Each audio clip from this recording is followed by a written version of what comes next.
Now, I made some big mistakes when I got back into sports card collecting and investing a few years ago, like getting this damn card graded 2020 Blue Velocity of John Morant, this gross card of Spencer Torkelson from the 2022 Topps Archive set. And I just want to throw this one through the damn wall. This 2021 Davis Mills Clearly Donruss Purple Parallel graded. Now in this video, we're covering 5 ways you will tank your sports card investments in 2025 unless you stick around and watch this video and avoid these mistakes that I made. All right, the first mistake you're going to make in 2025 that will absolutely tank your sports card collection comes down to poor card selection. That's right, poor card selection will absolutely tank your sports card collection. Now, poor card selection could look like a few different things, okay? It could be you focusing on your favorite player. It could be you focusing on players from your favorite team. It could be investing in common cards without even inspecting the market value for these cards.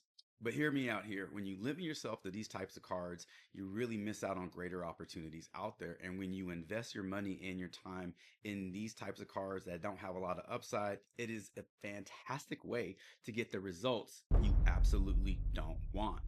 All right, so take these 3 cards that we featured in the intro, for instance, because I got 3 cards here that I had sound logic when it came time to get graded. I thought I was doing a good thing here in hindsight. I know the mistakes I made, and I want to share those with you.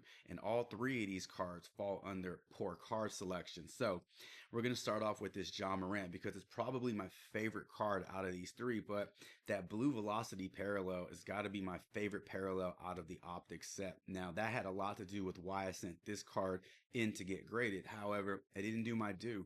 I didn't inspect the card. I didn't check centering. I didn't check surface damage. And to be honest with you, this is a really weird card to look at because there's a lot going on here. I don't know if you can check out all those lasers, all that velocity going on. So it's really hard to see surface damage, if there are any scratches, if there's anything that needs to be buffed out, or even if this card is worthy of being graded. So I missed that. I didn't check that. And as a result, we got a PSA 5 on our hands. Now, this is a great example of just choosing a card because you like the way it looks without really inspecting it. And furthermore, I didn't even do my homework in terms of what this would even be selling for on the market in the PSA 9 or PSA 10. Keep in mind, this is a second year card for John Morant, and second year cards, non-numbered, non-autoed, tend to not hold a lot of value out there on the market. This card of Spencer Torkelson was probably a decision I made at the time I felt really good about because I wanted to capitalize on this dude's upside. Being the #1 overall pick in the 2020 MLB draft, people were talking a lot about this guy and how good he was going to be for the Tigers, and they got the face of their franchise. So when I pulled this card out of a 2022 Topps Archives blaster box, gross, I know. I said, hey man, I got to send this in to get graded because the corners look good, the centering looks good. I feel pretty good about this. Now, this is a great example of poor card selection because even though we're focusing on a rookie and we really are trying to capitalize on some upside here, I totally just missed the part about this just being a common card. This is a base card. Though it's a rookie card, it's a base card. There's nothing special about it. It's not numbered, it's not autoed, it's not a parallel of any sort. And on top of all that, it came out of a pretty low end retail product, Topps Archive. So there is actually a lot not going right for this card, and I chose to send it in anyway. In hindsight, I would have held back on sending this and just put this in a box somewhere and hey, let his career pan out. And if it was looking pretty good, then maybe we can send it in to get graded. All right, my favorite of the bunch is this Davis. I say that tongue in cheek. This is not my favorite card. This is not my favorite player. A few things persuaded me, encouraged me to send this in for grading. Now, one of the things I wanted to capitalize on was his starting job as the Texans quarterback. I wanted to invest in him because a lot of people weren't. And I thought that, hey, if I could get ahead of the group, ahead of this curve, maybe I'm onto something here. I also saw an interview he did on the Pat McAfee show, and he sounded really polished, and they were raving about this kid, and it just kind of confirmed and solidified, hey, yeah, you need to send this card in for grading because people are starting to know about this guy and they're starting to catch on to him. I didn't take into account that he just isn't a really good quarterback. He was a third round draft pick for a reason. And I think he's carved out his role in the NFL as a backup quarterback for sure. But I don't believe he's a future starter for any team aside from a few spot starts here and there. But on top of him not just being a good player to invest in, this card, these types of cards themselves really aren't a good choice because they're see-through, they're clear, they're acetate cards, and these types of cards are scratch havens, they're scratch magnets. So really the surface damage just builds and builds on these cards. You'll even start to see some of the ink and the paint used on these cards flake off, and it is just a really hard card to maintain appearance. So sending this in was very questionable just based off the card alone. But when you factor in that the player just isn't a very good player and should not even have been a consideration, this makes it like a double no. So three examples of poor card selection that I have to share with you here. And if you want to follow me and if you want to throw your money away, then absolutely keep making poor card selection. But if you're ready to up level your game, here's some tips and tricks that I want to share with you in terms of how to avoid making these poor decisions. All right, it's really just one tip, and it's take your blinders off. All right, so I don't know if you know what blinders are, but I came across blinders while watching the Kentucky Derby and wanted to know why these horses all had these little masks on. And it's to not get spooked out by what's going on to the left and right of them, and it's to create that tunnel vision. And when you have that tunnel vision, you're only able to focus on what's in front of you. And for a racehorse, that's what you want. Now, for card investing, that is not what you want. You want to take those blinders off so you can create the panoramic view. And when you have the panoramic view, you're able to see what's going on the market. You're able to do your research. You're able to step away from your comfort zone and all your biases and make smarter, informed decisions. So take it from me. If you want to avoid mistake number one, that poor car selection mistake, take your blinders off, create that panoramic view so you can up level your card investments and collections in 2025. What I have here is a 2019 Prism Draft Picks autograph of Nicholas Claxton, and this gets us to our second mistake that you're making that's going to tank your collection, and that's overpaying for overhyped players and their cards. Now, to give us some better illustration for this point, we're going to go big screen and I'm going to head to the corner. So just like that, we got the big screen up and I'm in the corner, and I want to use this card as an example of why it's not smart to go in on the hype. Now, sometimes the hype may pan out for you, but most of the time it's not going to work out long term because that player just hasn't done enough to sustain that level of performance over the course of the season, over the course of their career. Now, let me paint the picture on why I decided to buy this card. So maybe you've been in this situation before, but I hope this resonates with you.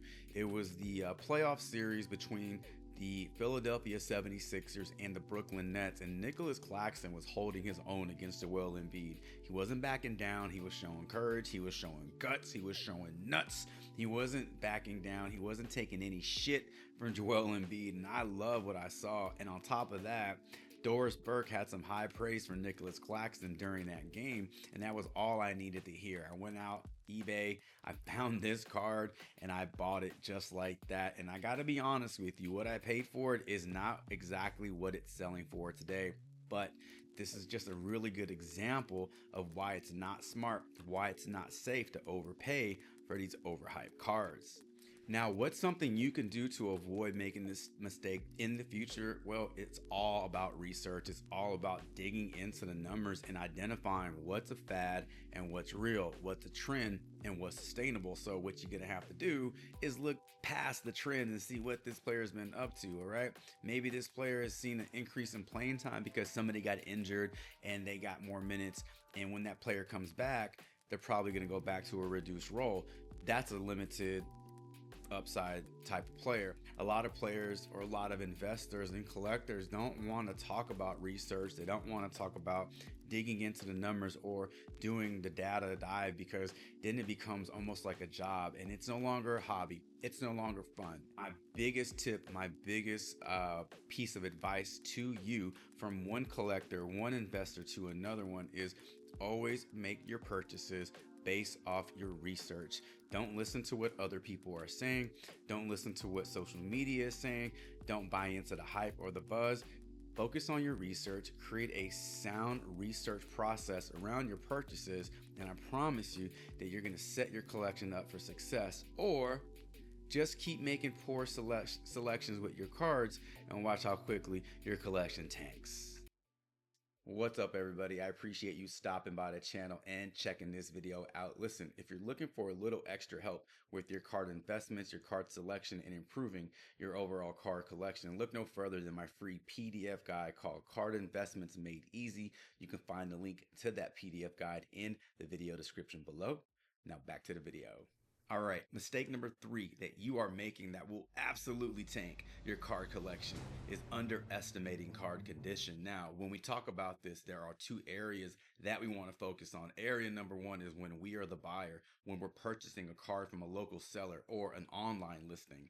And then area number 2 is when we're submitting cards for grading. I have a few examples that I want to share with you today. These are all cards that I bought raw with the intention on getting graded, and I decided to hold off on sending these in for grading because I just didn't like what I saw. But this one I sent in anyway, and I'll get to that in a second here. But let's start with this Trevor Lawrence red, white, and blue prism.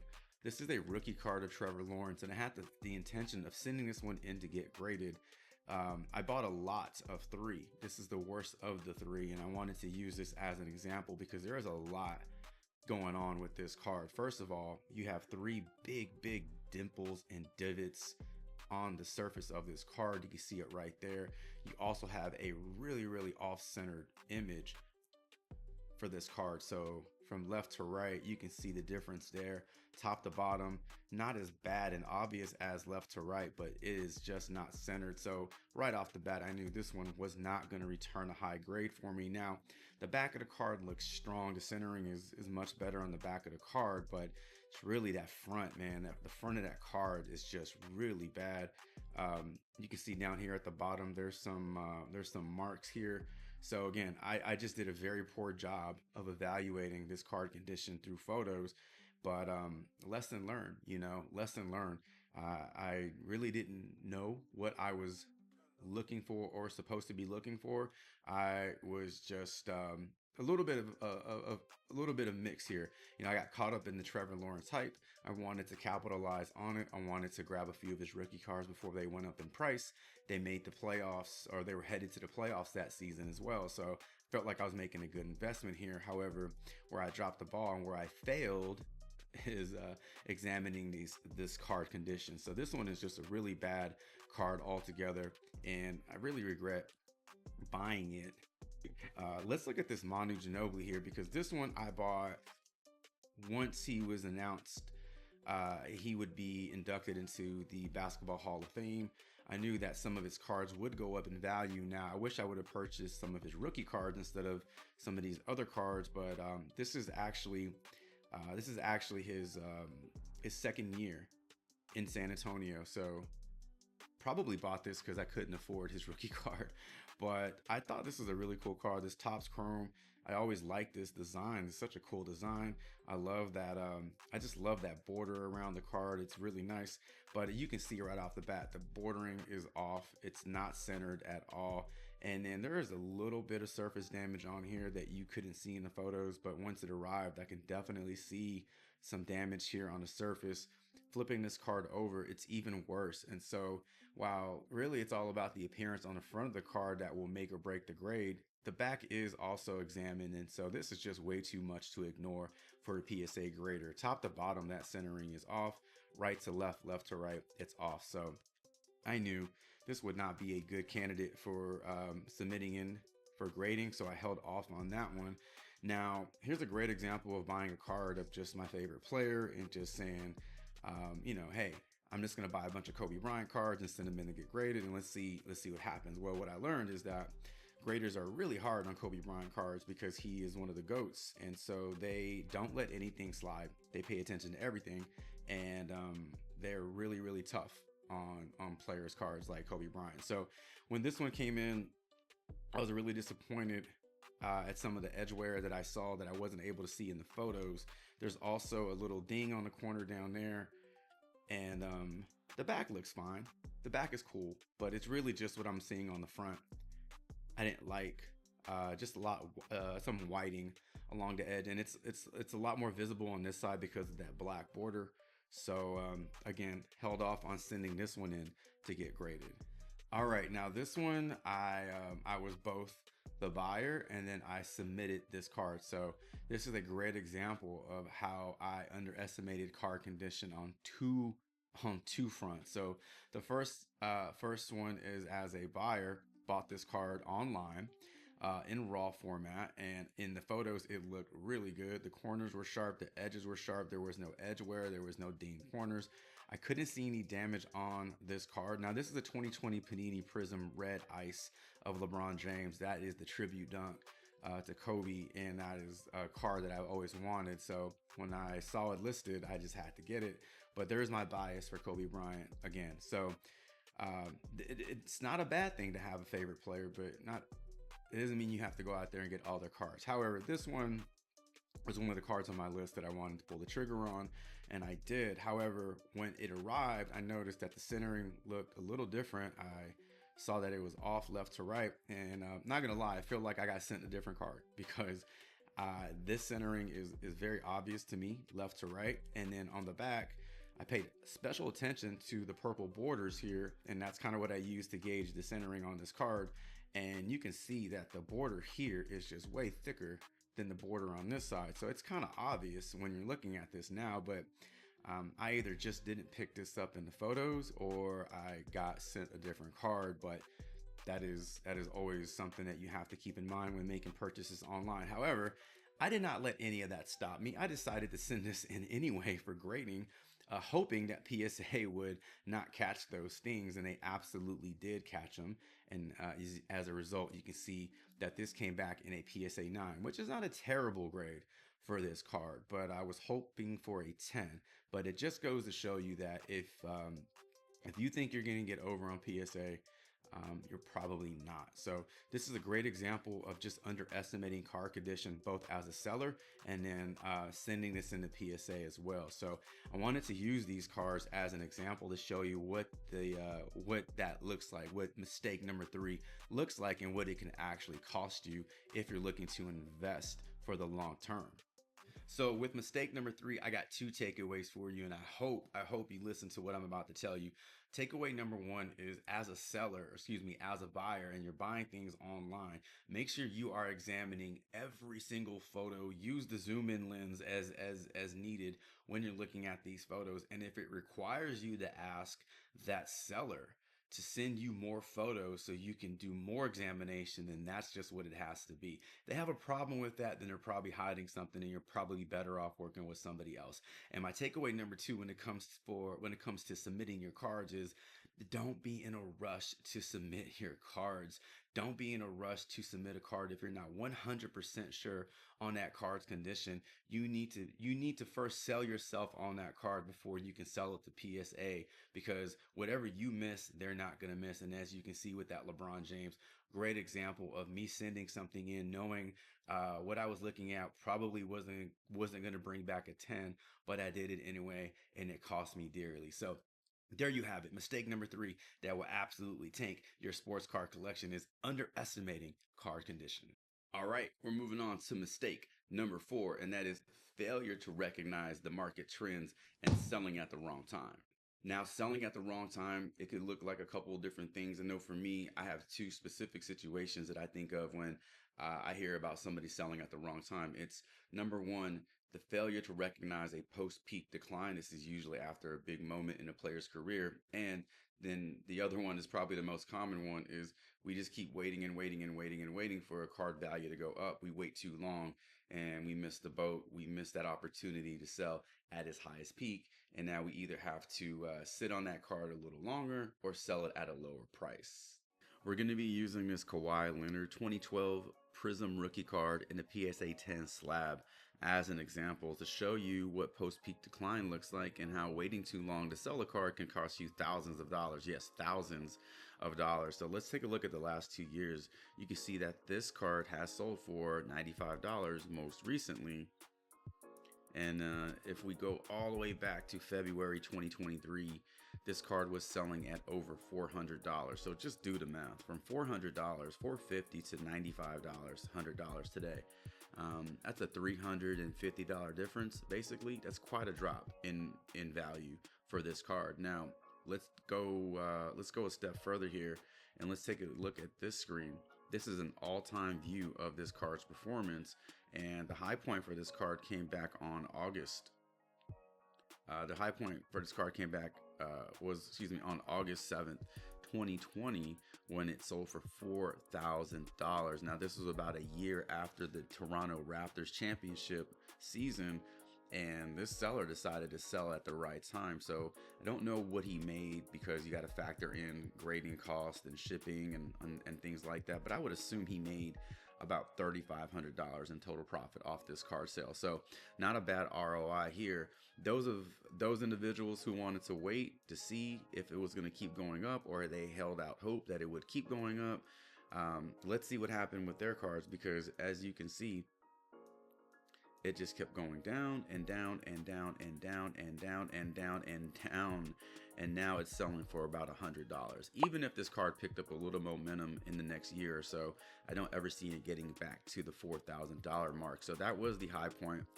A lot of people failed to recognize the post-peak decline, and a lot of people failed to sell at a high point, and it cost them thousands of dollars. So if you want to keep tanking your card collection, then keep ignoring market trends, keep not selling at the peak time. But if you're ready to elevate your card collection, you're ready to make a little money and create some ROI for your collection, then pay attention to the market trends, understand when it is right to sell a card, and I promise you that you will not be sitting on a bunch of cards that are going to be extremely hard to sell down the road.